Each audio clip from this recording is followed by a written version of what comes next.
KOMP 92.3, where Vegas rocks. It's Sylvia with Scott Stapp on the phone with me. Thank you so much for chatting with me. Thanks for having me, Sylvia. Absolutely. So you've been extremely busy. I want to talk about Creed really quick. 2023, you guys, you're reuniting. Everyone freaked out. Everyone was really excited. 2024, a tour was announced. You guys were just here in Vegas a few weeks ago, closing out the year at the Caesars at the Coliseum.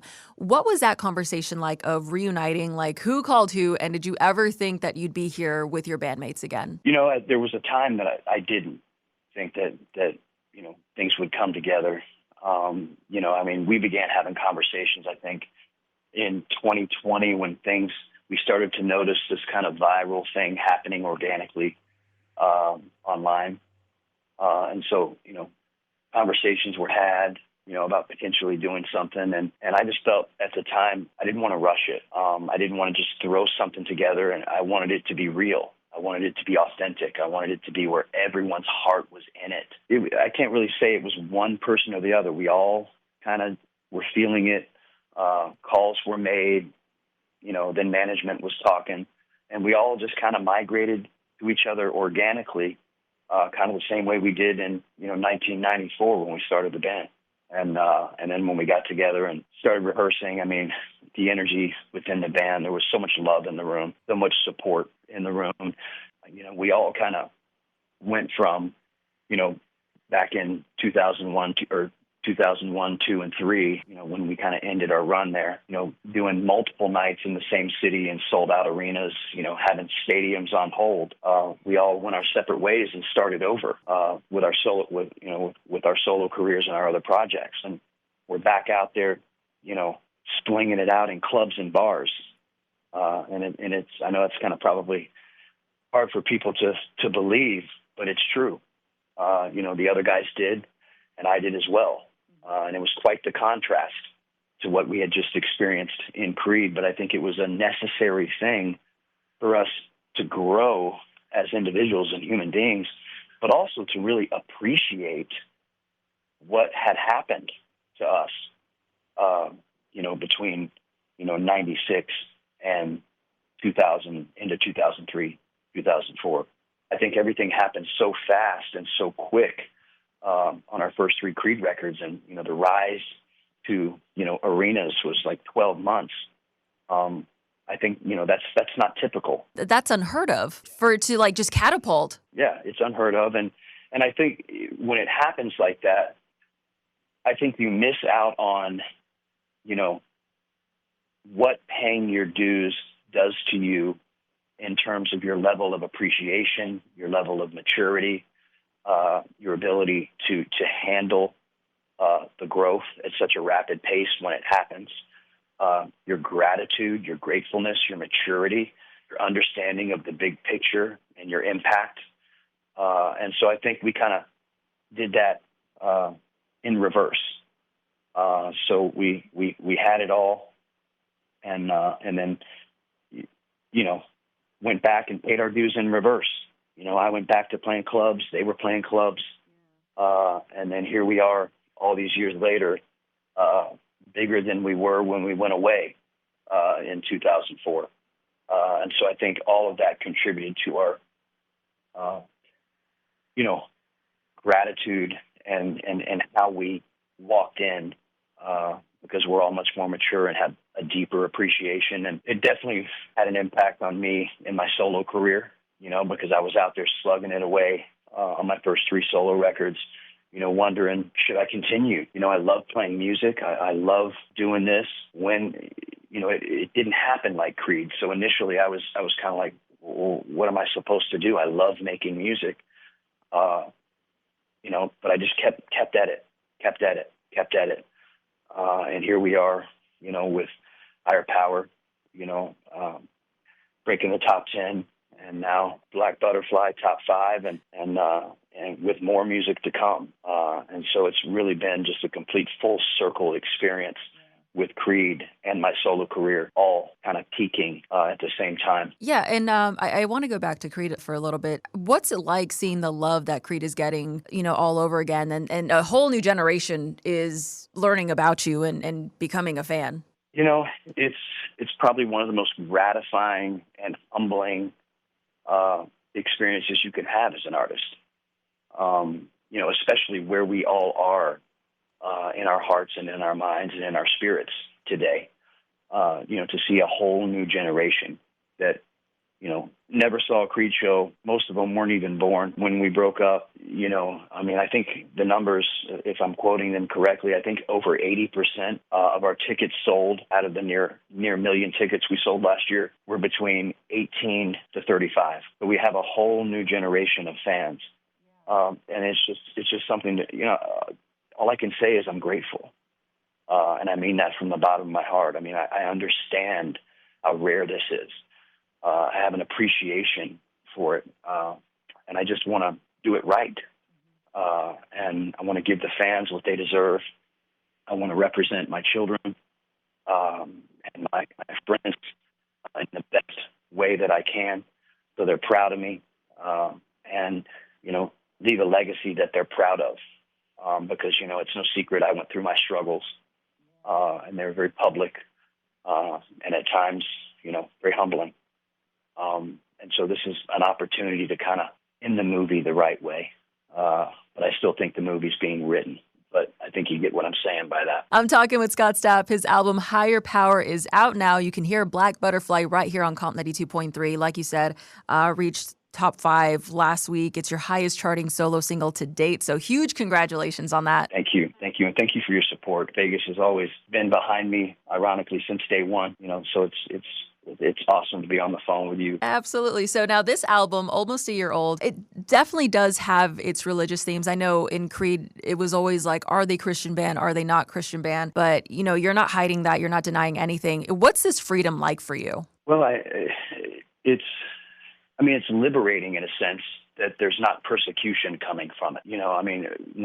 When people started pointing out that there was a lot of Christian themes in my music with Creed and in my lyrics, there was a lot of persecution, and it caused a lot of divisiveness, and it was very negative. And I think we live in a different world today, where the world is much more receptive to people, exploring their spiritual life through their music. And that's what it was on the first 3 Creed records. And I continue to do that as I journey through the human experience in mind, analytically and logically, but also in spirit.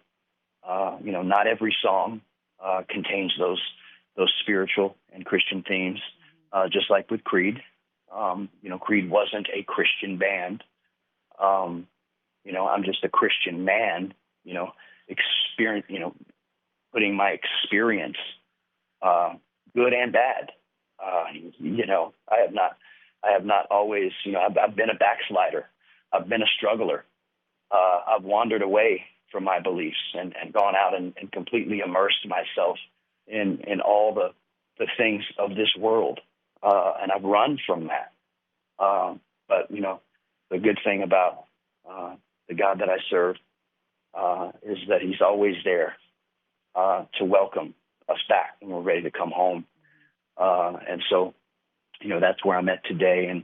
And I can't say I've arrived. I can't say I'm far from perfect.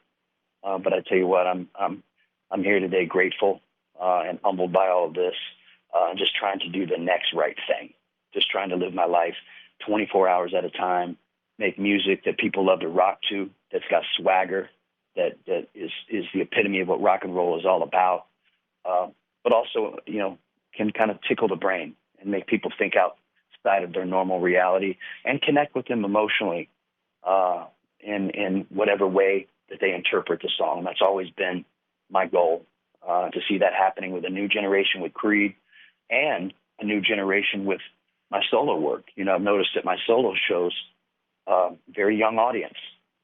And so to be able to have a chance to impact these young hearts and these young minds in a positive way through rock and roll is an honor and a gift that I don't take for granted. So you've been working with younger artists who are just starting off, and you're giving them your support. Is that something that you wish you had when you were starting out, or do you feel like all of this was necessary to get to where you're at right at this moment? Well, I think all of this was necessary. for me personally to get to where I am, where I can, mentor and support and help other artists and just people not go through the same struggles and trials and adversities that I got myself into. I think that's part of my calling in life. But we lived in a different time back in the day with no social media. So I think that, there were probably artists, musicians, and other people that had a platform but didn't have a way to show their support. They couldn't just do a post. They couldn't just put it on their stories. You know what I mean? And so it's a different time. But also I think the landscape of the entertainment business in music has changed in that it's become much more of a supportive community. Now, of course, there's still people out there who operate from a place of competition, and I think that's good because it drives you to try to be your best self. I think that when you do that with the mindset of you've got to reach success at the detriment of someone else, I don't support that. I don't think that's a good place to operate from. But we live in a good time where I think the world is so palatable to accept everyone. And I think a good song is always going to break through. So I don't think we need to look at it like it's a competition. Just write from your heart, write from your soul, write from what you believe in, the sound that you want to put out there, and pour your heart and soul into it. And, if it's meant to be, it'll connect. And so I'm just here to support everyone out there that's trying to do that. And if I connect with their music, I'm definitely not shy about, showing that online and trying to give them some love. No, and I think we need that in today's world, just supporting each other. And if you like something of another musician, share it. That doesn't mean that, anything. There's, what I've learned? There is room for everybody.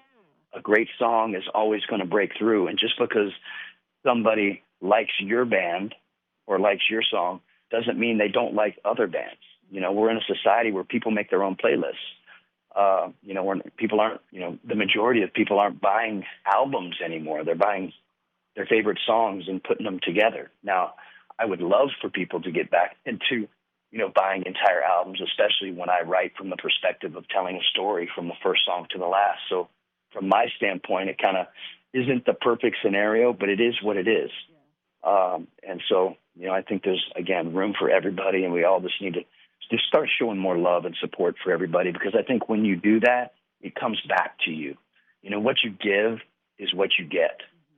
And so the more positivity and love and encouragement that you put out there for other people, I think it just cycles back at some point. You may not see it today.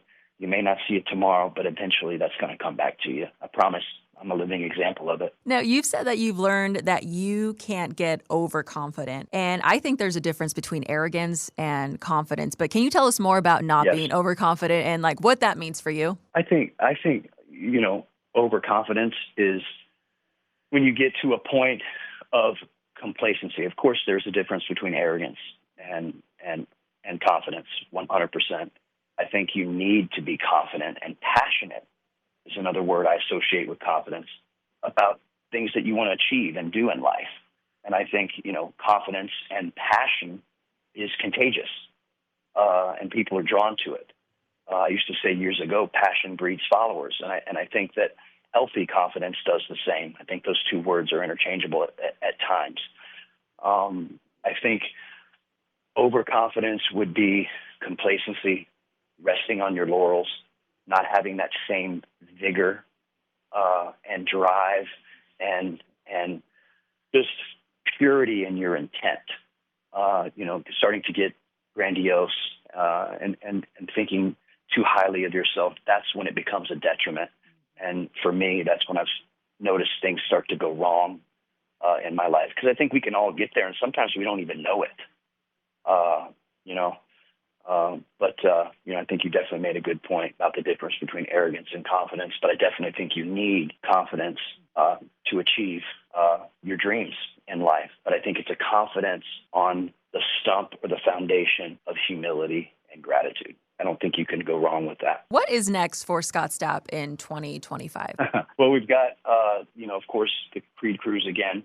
Then we've got another Creed tour. I'm continuing to promote the Higher Power album, and we'll be dropping new music from that.